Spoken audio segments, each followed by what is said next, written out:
नमस्ते दोस्तों, स्वागत है आप सभी के आपके अपने YouTube channel Aradhana and blogs पे।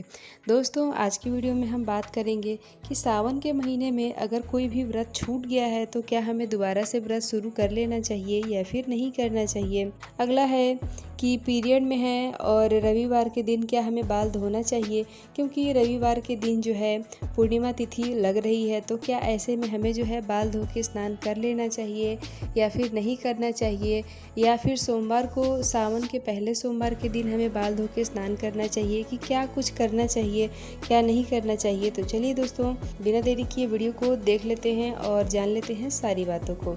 तो देखिए दोस्तों, सबसे पहला है कि अगर व्रत छूट गया है, जैसे कि पहले से व्रत करते आए हैं और वो व्रत छूट गया है, तो क्या वो व्रत हम उठा सकते हैं या फिर नहीं उठा सकते हैं। तो जी हाँ, बिल्कुल आप नया व्रत भी उठा सकते हैं और कोई भी व्रत आपका छूट गया है उसको भी आप दोबारा से उठा सकते हैं, ठीक है। अगला है कि हम पिछले साल से व्रत करते आ रहे हैं और किसी कारणवश हमें इस साल जो है व्रत छोड़ना पड़ेगा, तो क्या हम इस साल छोड़ के अगले साल दोबारा से कर सकते हैं या फिर नहीं कर सकते हैं। तो जी हाँ दोस्तों, आप उस तरह से भी व्रत कर सकते हैं, क्योंकि कई बार ऐसा होता है कि व्यक्ति का तबीयत सही नहीं होता है या फिर महिलाओं में जो है प्रेगनेंसी की वजह से जो है व्रत छोड़ना पड़ जाता है। तो जी हाँ, आप बिल्कुल व्रत छोड़ दें और सिर्फ नॉर्मल पूजा पाठ कर लें और उसके बाद आप जो है अगले साल अच्छे से व्रत कर सकते हैं, उठा सकते हैं, कोई मनाही नहीं है, ठीक है।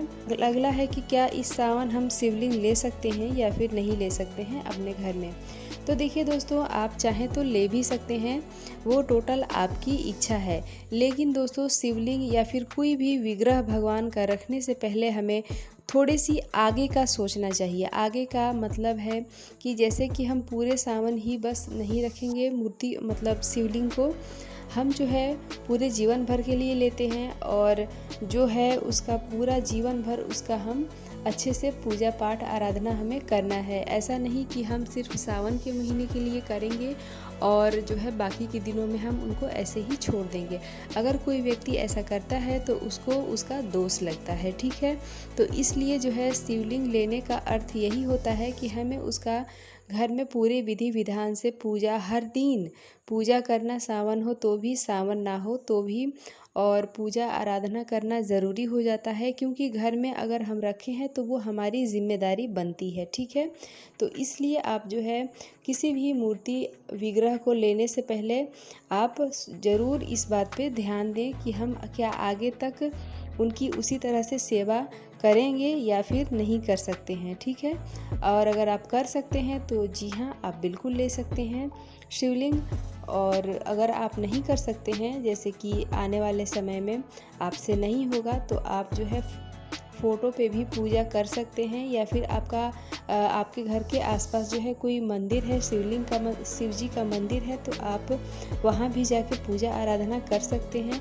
और आपका फिर भी मन है कि हम घर पे ही शिवलिंग की पूजा आराधना करते, तो आप जो है मिट्टी की शिवलिंग यानी कि पार्थिव शिवलिंग बना के पूजा आराधना उसी तरीके से कर सकते हैं, ठीक है। कोई मनाही नहीं है, ठीक है।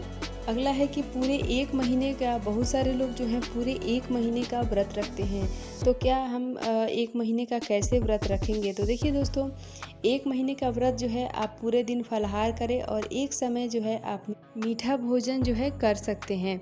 लेकिन शिवजी के व्रत में जो है, शिवजी का हम कोई भी व्रत करते हैं उसमें नमक और अनाज का त्याग किया जाता है। लेकिन अगर आप एक महीने का व्रत करते हैं तो आप ऐसे में मतलब एक महीने तक तो कोई भी फलाहार पे नहीं रह सकता है। तो इसलिए आप जो है शाम के समय पूजा करने के बाद, यानी कि प्रदोष काल के पूजा करने के बाद आप जो है एक समय मीठा भोजन लेके करें, और अगर आपसे हो जाए तो करें, और अगर नहीं हो तो आप सिर्फ सोमवार का व्रत या फिर मतलब एक ही व्रत करें, कोई भी पूरे महीने का व्रत ना रखें तो ज़्यादा सही होगा। क्योंकि तबीयत आजकल जो है हर किसी को कोई ना कोई समस्या है, तो ऐसे में जो है एक महीने का व्रत ना करके आप सिर्फ एक दो व्रत भी करेंगे तो चल जाएगा, कोई भी परेशानी नहीं है।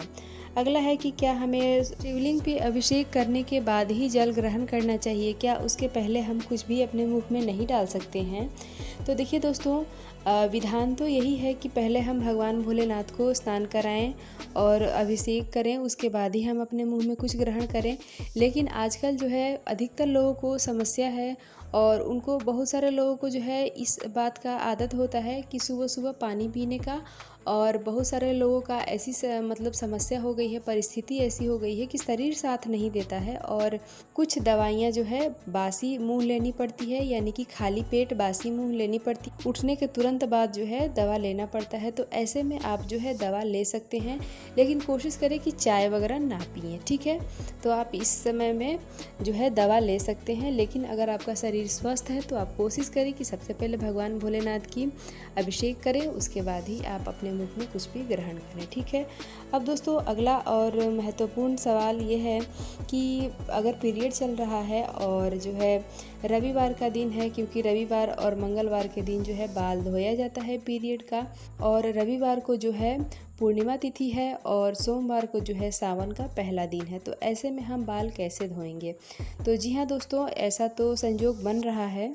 तो ऐसे में आप 1-2 उपाय करके और बाल धो सकते हैं। अगर आपका पीरियड का बाल धोना है तो आप जो है पूर्णिमा तिथि के दिन ही बाल धो लें, क्योंकि जो है वो तिथि पे ही बाल धोया जाता है।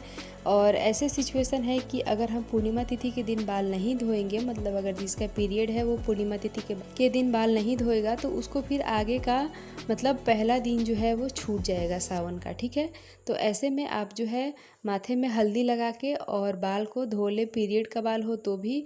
और अगर बच जाए, देखिए मान लीजिए अगर पीरियड नहीं है और ऐसे ही बाल धोना है, तो आप जो है सोमवार के दिन भी बाल धो सकते हैं, क्योंकि सोमवार के दिन बाल धोया जा सकता है और उसके बाद आप पूजा कर सकते हैं, ठीक है। लेकिन आपसे बच जाए तो बचा लीजिए। और पीरियड का बाल है और मजबूरी है कि पीरियड का बाल हमें धोना ही है, तो क्या कीजिएगा, धो लीजिएगा। तो दोस्तों आशा करती हूँ कि ये जानकारी आपको अच्छी लगी होगी। वीडियो पसंद आए तो लाइक करें। इसी तरह की जानकारी के लिए आप हमारे चैनल को सब्सक्राइब करें। मिलती हूँ इसी तरह की एक और वीडियो के साथ, तब तक के लिए बाय।